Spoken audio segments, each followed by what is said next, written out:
hundumti keessan akkam jirtu nagaan waaqayyoo safara malee isiniif haa baay'atu. Akkam jirtu hundumtu nagaadha. Ani waaqayyoof galatu obboleessi keessan tajaajilaan keessan eebbaa baraa nagaa kooti. Waaqayyoo haala hin mijoofneef haala mijatu hundumaa keessatti utuu jaalala isaa araara isaa nutti hin xiqqeessine nu baatee har'aan nu ga'eera. Anis jira isinis baga jiraattanii waaqayyootti guddaa goonee gammannaa. Egaa guyyaa irraa immoo yeroo itti waaqayyoon walii wajjin waaqeffannuudha. Obboloonni ana fuuldura seenuudhaan hojii waaqayyoodhaa hojjechaa jirtan saba waaqayyoof kadhachaa geggeessaa kennaa waaqayyoo isin harkaa qabuun tajaajilaa jirtan hundumti keessan eebbifamaa. Ayyaanni waaqayyoo dachaan isin irratti haa baay'atu jedha. Egaa ani immoo isaatii makoo ishee xiqqoon qabu gidduudhaan dubbii waaqayyoodhaa gabaabsee isinii qooduudhaafan dhufee. Egaa wanti hundumtuu yeroo qabaa. Gooftaan yeroon wayyametti yeroo bal'aas arganne walii wajjiniin sagalee waaqayyoo barachaa turreerraa. Yeroon amma keessa jiru kun immoo yeroon itti yeroo xiqqoo qabuudha. Kanaaf hammuma gooftaan gargaaranii gabaabsee dubbii waaqayyoo kanaan dura walii wajjin barachaa turre itti fufee isinii xumuraa. Isa gara fuula duraa immoo gooftaan wanta inni jaallatetu ta'a. Kanaaf gooftaa keenyatti hin gammannaa. Waaqayyoo arras akka inni nutti dubbatuuf gabaabsinee waaqayyoon walii wajjin kadhanneen gara barumsa kutaa guyyaa irraa walii wajjin barannutti darba. Bara hamma bara baraatti manamaa kan taate abbaa keenya garaan keenya guddaasti gammadaa.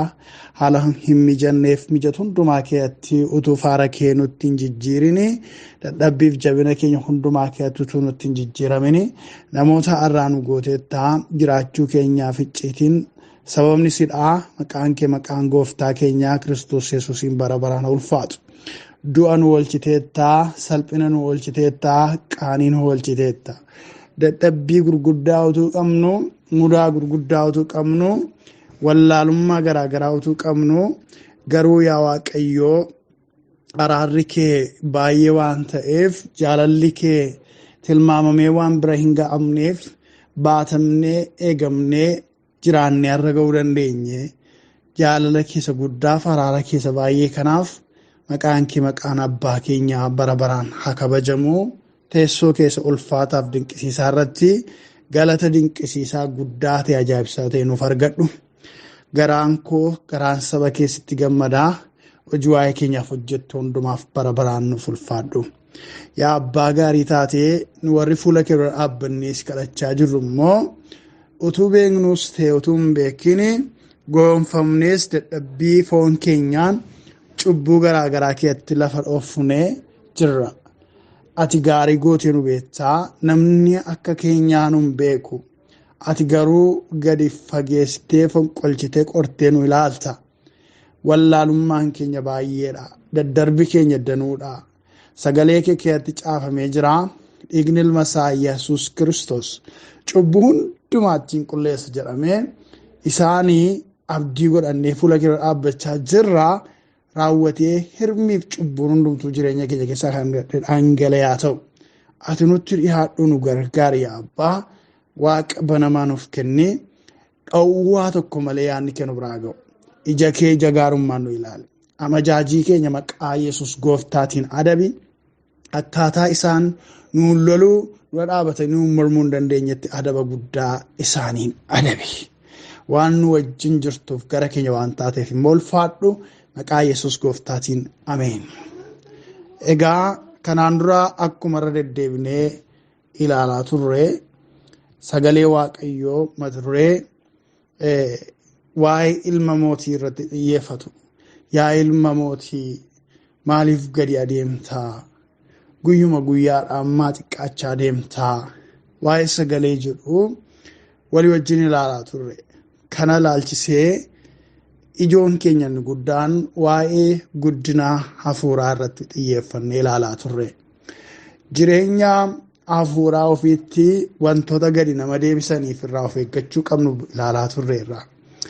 torban kan kutaa torbaffaa keessatti walii wajjin ilaaluu jalqabne immoo akka gadi hin deebineef qixa jirrurraa bakka geenyerraa bakka guddachaa jirrurraa akka gadi hin deebineef maal gochuu qabna waan jedhu ilaaluu jalqabne. Qabxii tokkoffaa kutaa torbaffaa keessatti ilaalle keessatti qalbii diddiirrannaa dhugaa qabaachuu kan jedhu jireenya qalbii diddiirrannaa dhugaa deebi'uu dhugaa walii wajjin ilaallee turre. Arras kutaa 8ffaa keessatti immoo qabxii 2 walii wajjin ilaallaa. Innis itti fufaa isa torbee darbee jechuudha. Akka gadi hin deebineef lammaffaa waaqayyoon qofa amanachuu. Qabxii 2ffaan irra ilaallu itti fufne isa torbeetti jechuu kooti waaqayyoon qofa amanachuutu akka gadi hin deebineef nama gargaara kan jedhu walii wajjin ilaalla jechuudha. Waaqayyoon qofaa yeroo amanatan waaqayyoo biratti waan biraa utuu hin dabalin jechuudha. Waaqayyoon birattis waan biraa utuu hin fe'in utuu hin deellatin waan dabalataa tokkotti utuu hin hirkatin waaqayyoon qofa irratti of gatanii waaqayyoon duwwaa ilaalanii isa duwwaa amanatanii jiraachuutu akka jireenya hafuura ofiitti gadi hin deebine nama godhaa kan jedhudha jechuudha. Kunis dubbii waaqayyootiin deeggarree gaafa laallu macaafa Ermiyaas raajichaa boqonnaa 17 lakkoofsa 5 kaasee hanga 8 isa jiru dubbifan. Kutaa kanaa kutaawwan darban keessattis qabxii kabraadhaan ilaallee turre wal ibsaa wal deeggaraa waan deemuufi ammas irra deebine ilaalla jechuudha. Innis akkas jedha.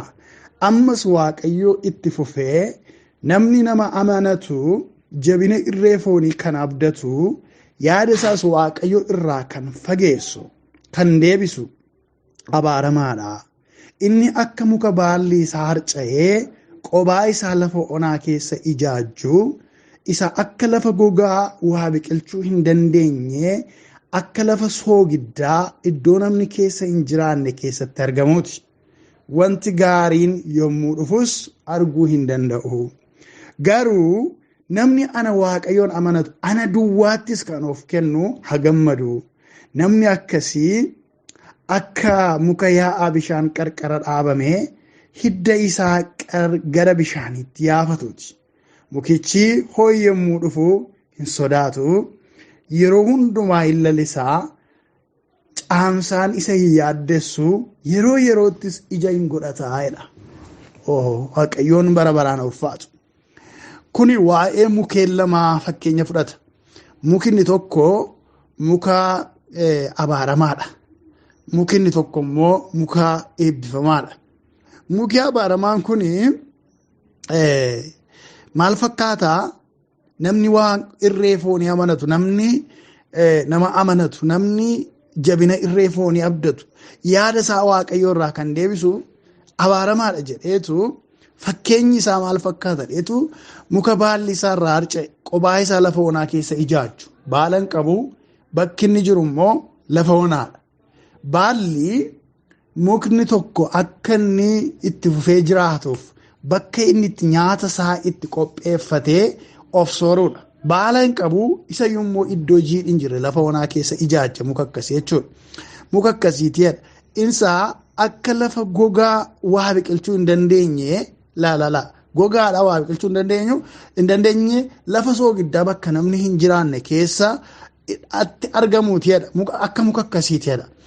Wanti gaarii yommuu dhufus arguu hin danda'uudha. Wanti gaariin hin dhufa garuu sababii lafa onaa keessa iddoo namni hin jiraanne iddoo hin mijoomnetti argamuu fi waan gaariidhaa wajjin wal arguu hin danda'anidha.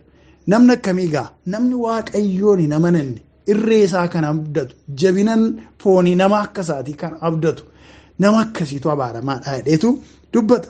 Garuu waan isin ajaa'ibu kan gadi hin deebine kan waaqayyoon duwwaa amanatu waaqayyoon duwwaattis of gatee namni jiraatu immoo maal akka inni fakkaatu lakkoofsa 7-8 irratti dubbata. Namni garuu jedhatti dhufee namni ana waaqayyoon amanatu ana duwwaattis kan of kennu hagammadu jedha. Hagammadu namni akkasii jedha. Maal fakkaata namni akkasii? Namni akkasii akka muka yaa'aa bishaanii qarqara dhaabame hidda isaas gara bishaaniitti yaafatuuti. Ilaalaa qarqara bishaanii jira. hiddisaas fagoon deemu bishaanumatti yaa'eetu bishaan xuuxa jechuudha. Mukichi ho'i yommuu dhufu hin sodaatudha. Amma immoo bona ga'a. Bakka amma ho'a rakkisaa dhufa jedhee waa yaaddoon qabu. Maaliif hiddisaa maal keessa bishaan keessa dhaabbamee jira waan ta'eefidha. Yeroo hundaan lallisaa caamsaan isa yaaddeessu yeroo yerootti ija hin godhataa. Laala muka akkamii mukni namni akkamiitu kana fakkaata nama ana waaqayyoon duwwaa amanatu ana duwwaatti of kennatu jedheetu dubbata saba waaqayyo.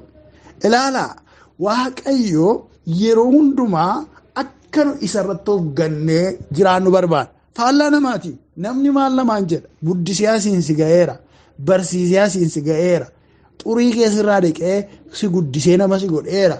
Namatti si dabaleera amma of barteetta amma hojii argatteetta amma gaa'ela argatteetta amma jireenya argatteetta of danda'i narraa bu'i bara baraan si baachuu hin danda'u namaan jedha.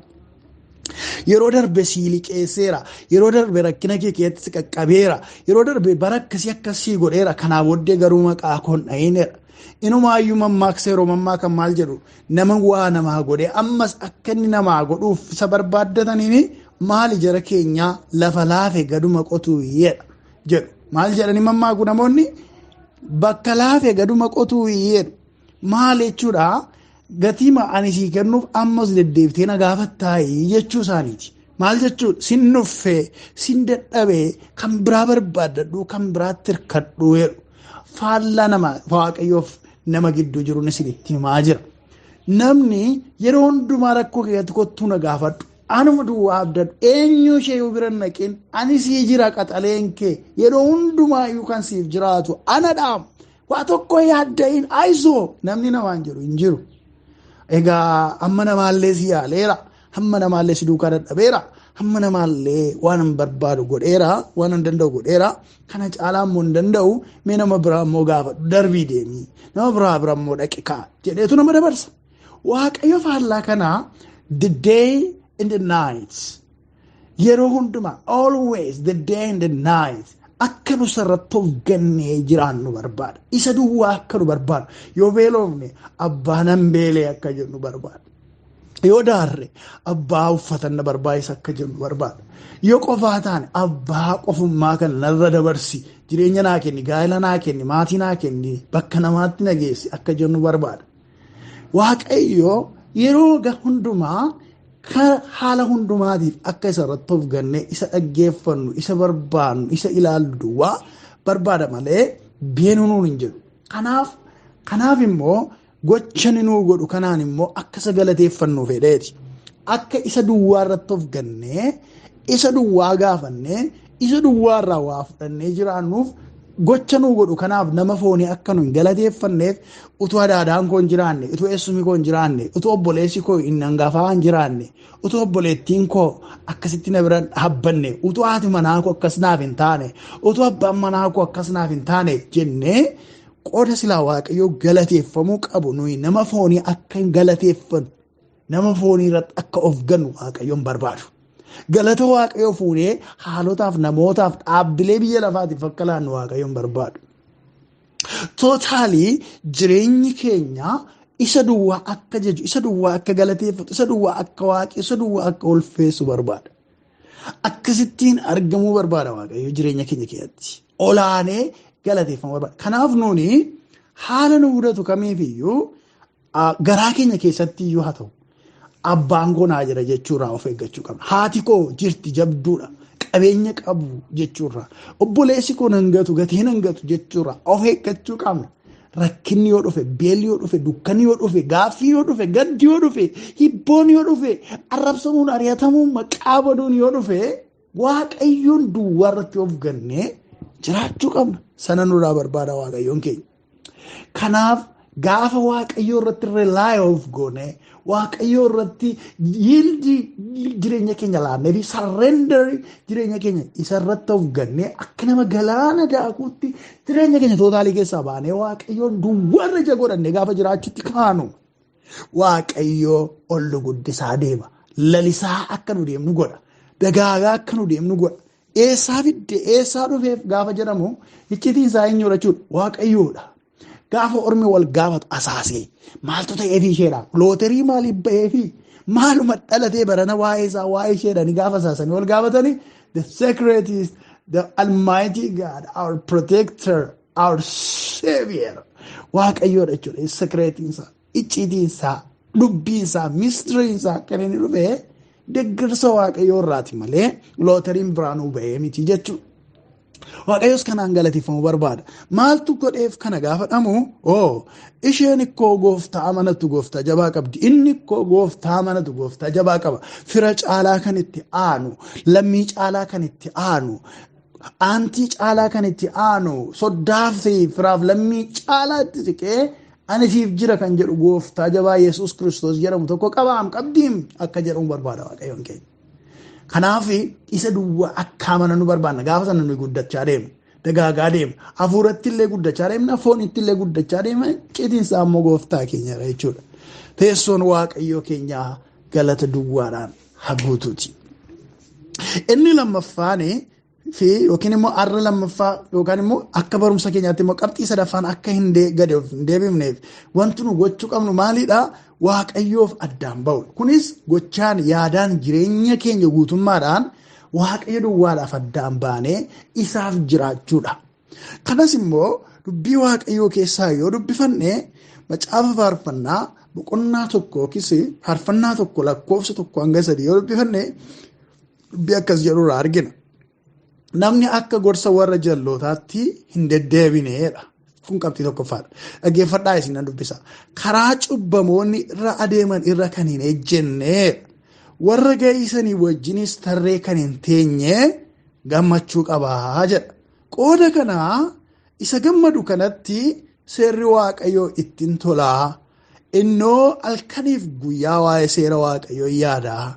Inni akka muka isa bishaan yaa qarqara dhaabame yeroo isaatti ija kennu baalli isaas gogee hin harcaaneeti wanti inni hojjetu hundinuus waliin qixxaataafi jedha. Gooftaan bara baraan haa ulfaatu.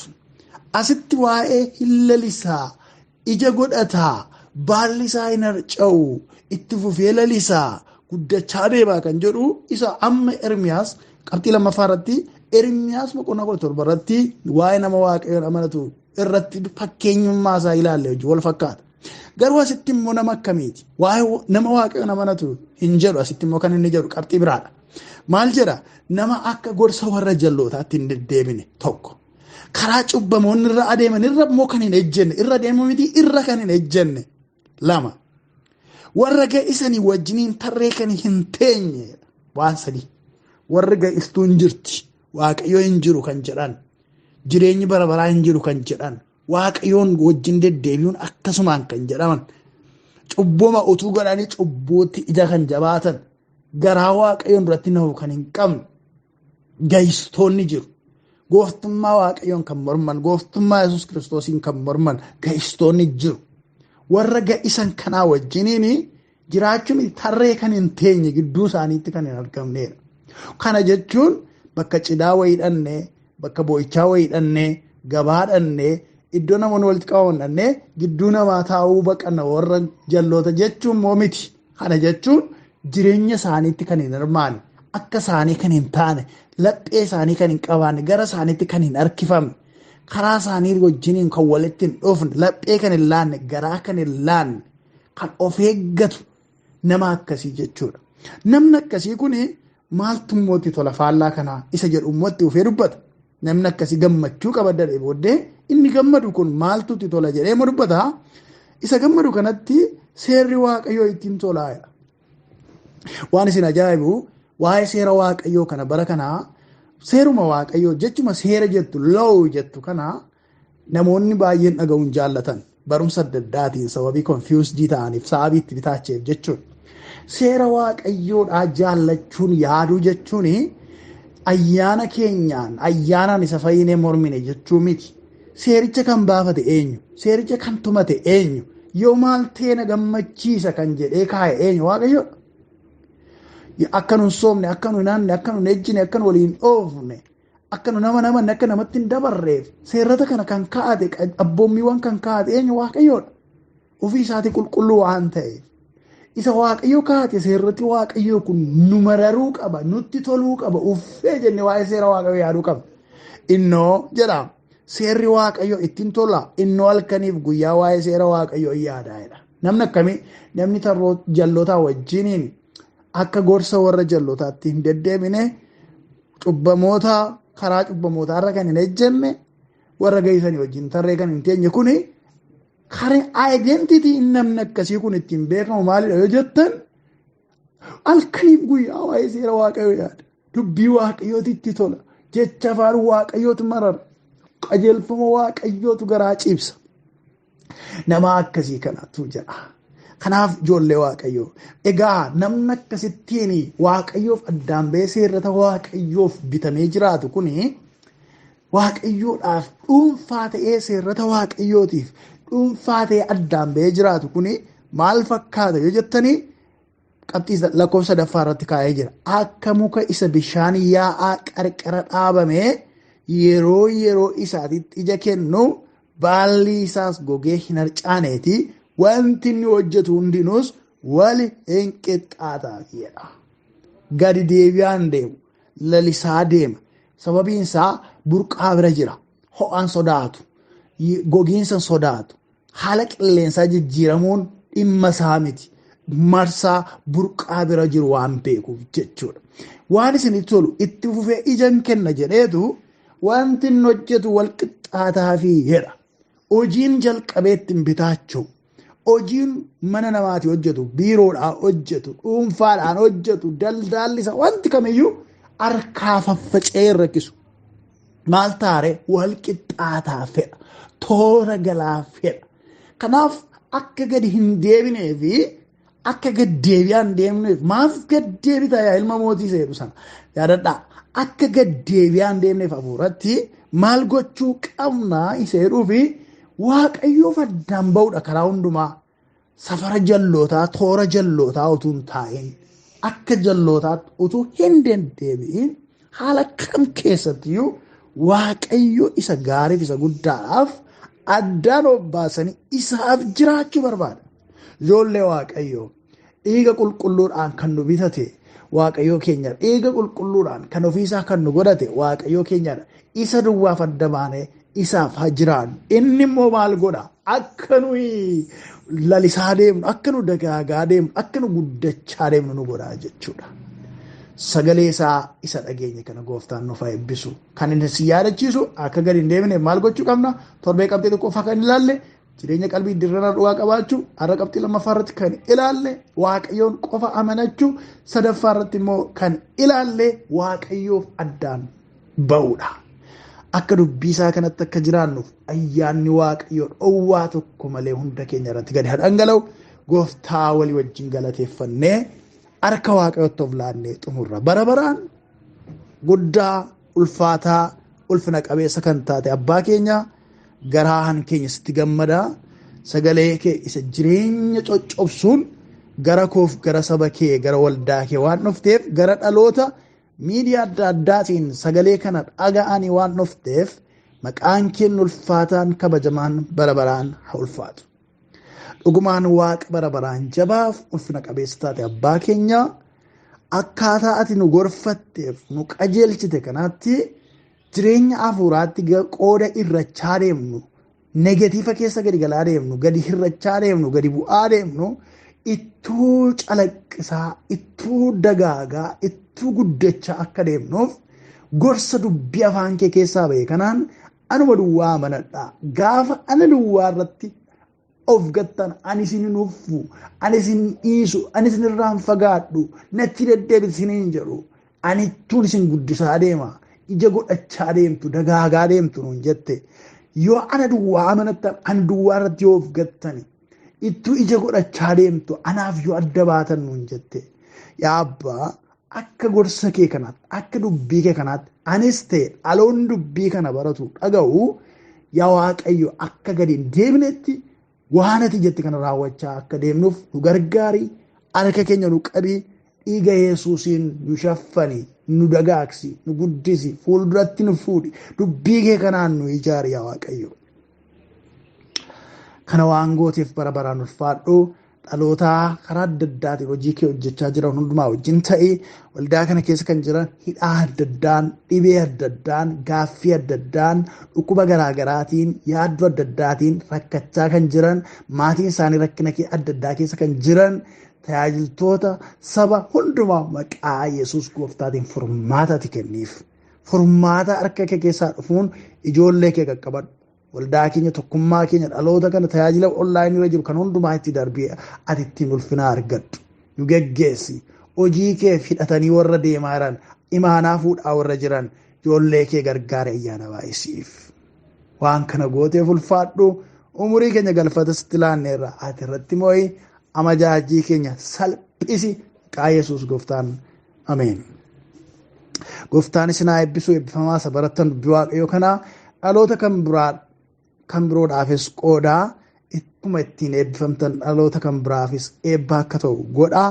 Waaqayyo hunda keessanii wajjin haa ta'u. Eebbifamaa. Baay'een isin jaalladha. Nagaan Gooftaa jiraataa hunda keessaniif haa ta'u. Sabni waldaa Maraanaataa Yesuus kan toora onlaayinii irra jirtu keessatti argamtan hundumti keessan akkam jirtu nagaan Waaqayyo.